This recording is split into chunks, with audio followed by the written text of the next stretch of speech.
Muy buenas, mi nombre es Vicente Arias, estudiante de la Universidad Nacional de Loja, de la carrera de Ingeniería en Telecomunicaciones, del cuarto ciclo paralelo A. Recibo un cordial saludo, ingeniero Santiago, y Leonel Almijos, a quien le estaré exponiendo estos temas interesantes sobre la entropía a priori y la entropía a posteriori. Comenzamos. En primera instancia tenemos la entropía a priori.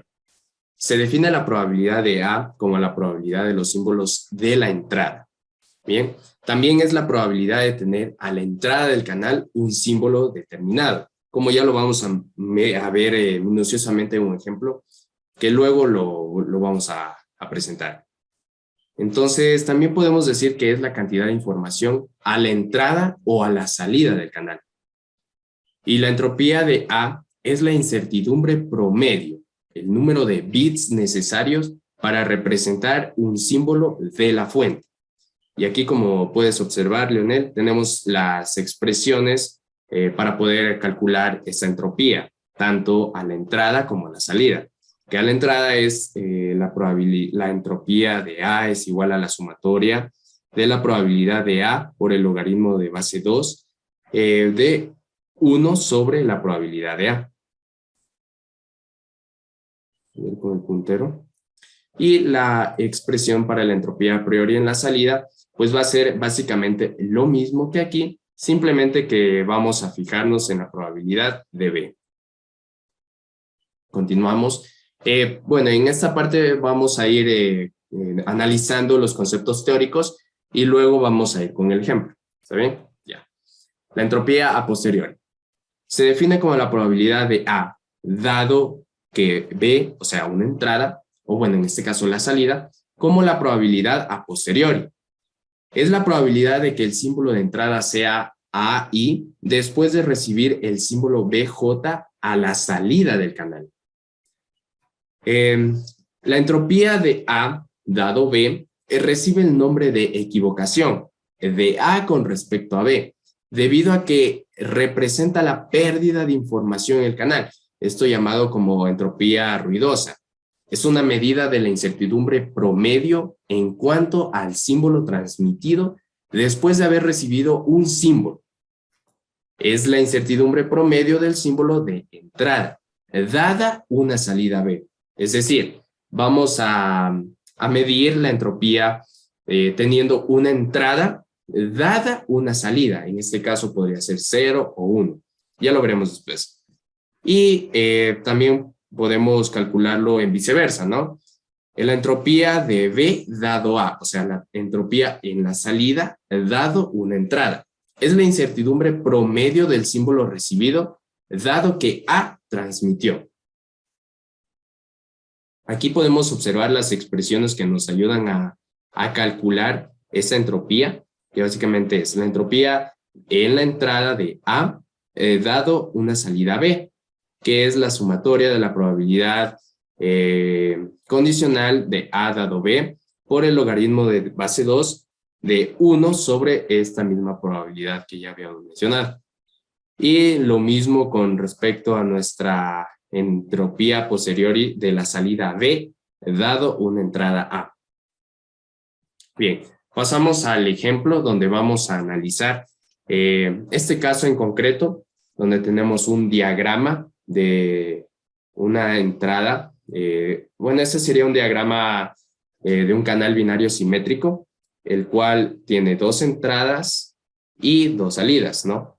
Entonces, tenemos este diagrama, el cual nos estará proporcionando la información necesaria para poder realizar lo que vamos a encontrar, que sería la entropía a priori y la entropía a posteriori. En primera instancia debemos calcular la probabilidad de la salida, o sea, la salida de acá. Aquí tenemos la expresión que nos ayuda en este cálculo, que sería la probabilidad de A0, o sea, esta de aquí, 3/5, por la probabilidad de 0J, que sería esta probabilidad que se encuentra acá. Es decir, aquí ya viene puesta el 0, ¿por qué? Porque nos vamos a fijar en esta probabilidad dado la salida, o sea, lo que nos va a variar va a ser el J, o sea, la salida. Entonces, sería 3/4 en este caso, más la probabilidad de A1, ¿qué significa esto? Esta probabilidad 2/5 por la probabilidad de 1J, es decir, esta de aquí, también buscando nuestra salida 0. Entonces, al momento de realizar estos cálculos, la probabilidad de salida de 0 va a ser igual a 31/60. Y la probabilidad de B1, o sea, es decir, que a la salida vamos a tener un 1, es de 29/60. Entonces, con estas dos probabilidades, procedemos a realizar el cálculo de las probabilidades condicionales en la entrada, con el uso de esta fórmula. La probabilidad de A dado BJ, ¿no? De A dado BJ, que va a ser la probabilidad condicional de B dado A por la probabilidad de A sobre la probabilidad de B. Entonces, esto básicamente vamos a ir jugando o mediándonos en este diagrama donde tenemos presentes estas probabilidades para poderlas construir, luego operar y sacar nuestro resultado final. Entonces, aquí nos dice que es la probabilidad de B dado A. Esta llega a ser esta probabilidad que en este caso nos dice que B va a ser 0, A va a ser 0, nos ubicamos aquí, 0, 0 sería 3/4, ¿no? Esta de acá. Aquí ha habido, bueno, simplemente cambian las posiciones. La probabilidad de A es esta, 3/5, y sobre la probabilidad de B, o sea, la salida, la que ya habíamos encontrado anteriormente, que es 31/60. Construimos esta operación, multiplicamos y dividimos y nos sale este resultado, que sería nuestra probabilidad condicional cuando A vale 0 y B vale 0. Procedemos a calcular esta otra probabilidad. Cuando A vale 0 y B vale 1, vamos a tener que es 1/4 en nuestra probabilidad de B dado A, 3/5 en nuestra entrada y sobre nuestra probabilidad de B, este de aquí, B1 sería, que sería 9/29. Entonces, en este punto también ya podemos simplemente calcular las dos restantes, simplemente restándolas con la unidad. Por ejemplo, 1 menos 27/31 nos va a dar 4/31 y 1 menos 9/29 nos va a dar 20/29. Es que es simplemente el complemento. Ahora, acá también tenemos las probabilidades condicionales en la salida, las cuales van a estar denotadas básicamente por la misma fórmula, sino que va a variar en la entrada que vamos a tener, dado otra salida, ¿no? Entonces, bueno, en este caso sería la salida dado la entrada. Entonces, vamos a tener que variar esta fórmula, pero básicamente es el mismo cálculo. Y también estas simplemente las podemos tomar como las que ya nos da el diagrama. O sea, el diagrama ya nos presta esa información necesaria, que serían las probabilidades de salida. Y aquí vamos a tener todas estas. Entonces, vamos a continuar para ver qué más. Sí, claro, Leonel, dime. ¿Tienes alguna duda? Una duda, compañero. ¿Con qué finalidad calculamos estas probabilidades condicionales? Ya, perfecto. Las probabilidades condicionales nos van a servir para poder usarlas en el cálculo de la entropía a posteriori. Ya lo vamos a ver justamente en la siguiente diapositiva. Ya. Entonces, primero vamos a hacer el cálculo de la entropía a priori, perdón. El cual ya vimos la fórmula, simplemente tendríamos que reemplazar los datos, ¿no? Entonces, vamos a calcular la entropía a la entrada, por eso la he denotado con A, que simplemente nos basamos en las probabilidades de A, las cuales tomaba estos valores de aquí, 3/5 y 2/5. Entonces, reemplazamos 3/5 por el logaritmo de base 2. Aquí le he puesto 5/3 porque es el 1, y aquí al realizar extremos con extremos, medios con medios, bueno, el simple hecho es que se invierte, más 2/5 por el logaritmo de 2 de 5 medios. Esto nos da como resultado 0,97095 bits. O sea, esta es la entropía a priori de la entrada. También podemos calcular la entropía a priori de la salida, o sea, de B, aplicando la misma fórmula y nos basamos en las probabilidades de salida, o sea, en estas dos de aquí, 31 sesentavos y 29 sesentavos.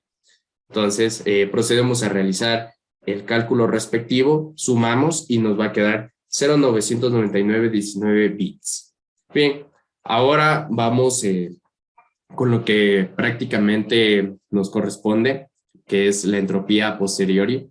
Y aquí es, respondiendo a tu pregunta, vamos a usar estas probabilidades condicionales. Como se puede notar aquí, la probabilidad condicional de A dado B, que las estamos encontrando acá, ¿verdad? Entonces, si aquí vamos a calcular la entropía posteriori de la entrada A dado nuestra salida B. Entonces, simplemente nos vamos a tener que fijar en qué, en cuando nuestra salida sea cero. O sea, en estas dos. Le he colocado acá para permitirnos observar de una manera más clara que son estas dos de aquí. Esta y esta, bueno, están aquí. Estas son las probabilidades en las que B es cero, como se puede ver.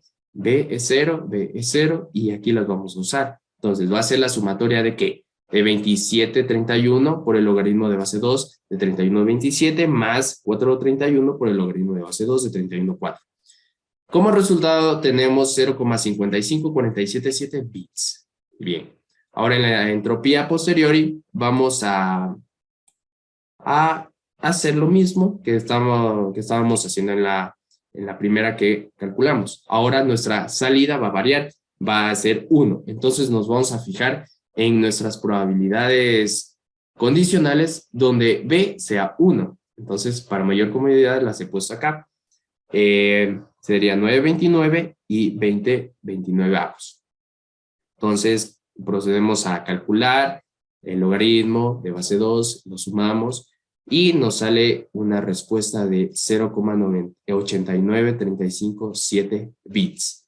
Ahora, en este punto es importante entender que estas dos entropías pues nos dan o nos proporcionan una información necesaria, como por ejemplo en la entropía a priori, pues estamos obteniendo la cantidad de información que vamos a tener tanto en la entrada, como está este valor de aquí, y a la salida, como lo denota este valor. Pero en la entropía a priori también hablé de una equivocación la cual iba a representarnos. Claro, sí, dime, Leonel. A ver, ¿cómo podemos comparar estos resultados de la entropía a posteriori? Ya. Estos resultados de la entropía a posteriori, pues los podemos comparar de la siguiente manera. Bien, si tenemos aquí una salida igual a 0 y tenemos este valor de 0,5547 bits, pues eso nos quiere decir que este valor está relativamente bajo, ¿no? Con respecto al otro, ¿verdad? Entonces, esto quiere decir que va a tener mayor posibilidad o probabilidad de que salga un 0 antes que el 1.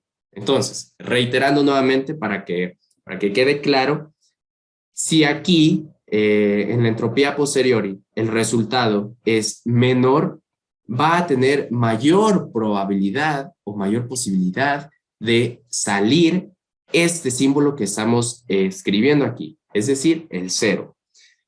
Con respecto al 1, el 1 podemos observar que tiene una entropía posteriori pues relativamente grande con respecto a la del símbolo 0. Entonces, entre estas dos, ¿cuál va a tener mayor posibilidad de salir? Pues va a ser el 0, porque esto es lo que nos está permitiendo observar nuestra entropía posteriori calculada en este punto. Bien, seguimos con lo de la equivocación. Voy a permitirme menear el video para que se pueda ver la expresión. Bien.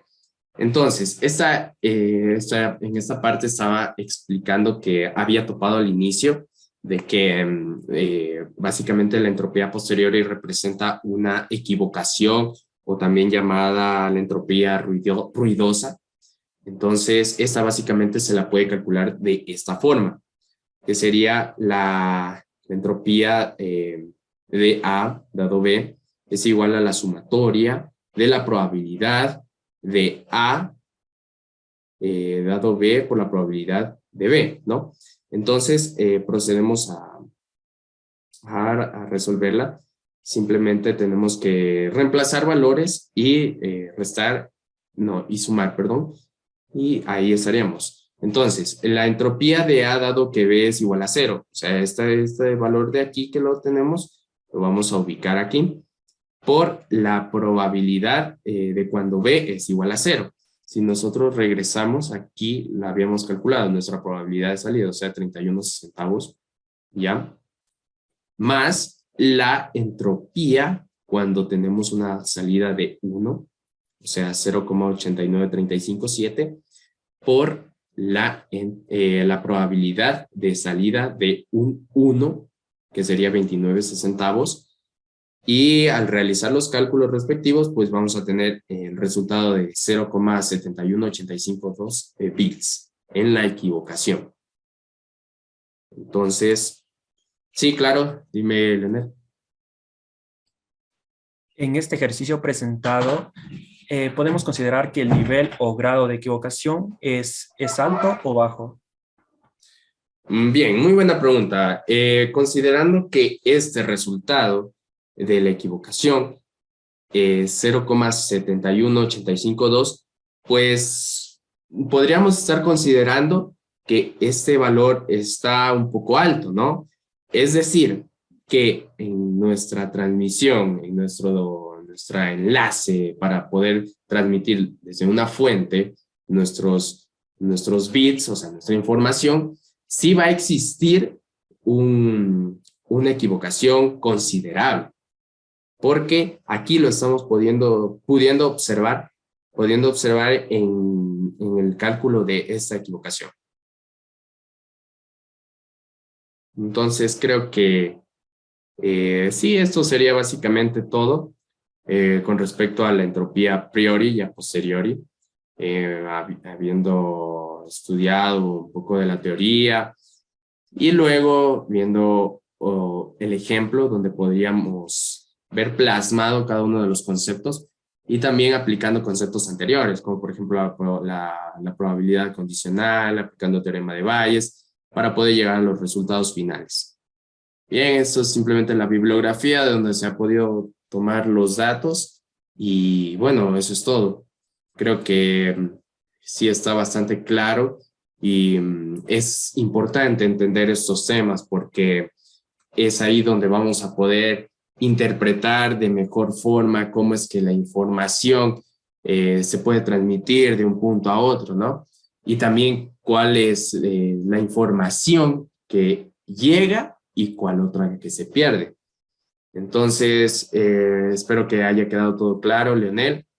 Te agradezco mucho por tu tiempo, por este espacio y también por si alguna molestia, también disculpas. También gracias, ingeniero, y espero que haya quedado bien claro este tema. Muchas gracias y hasta luego. Gracias, compañero.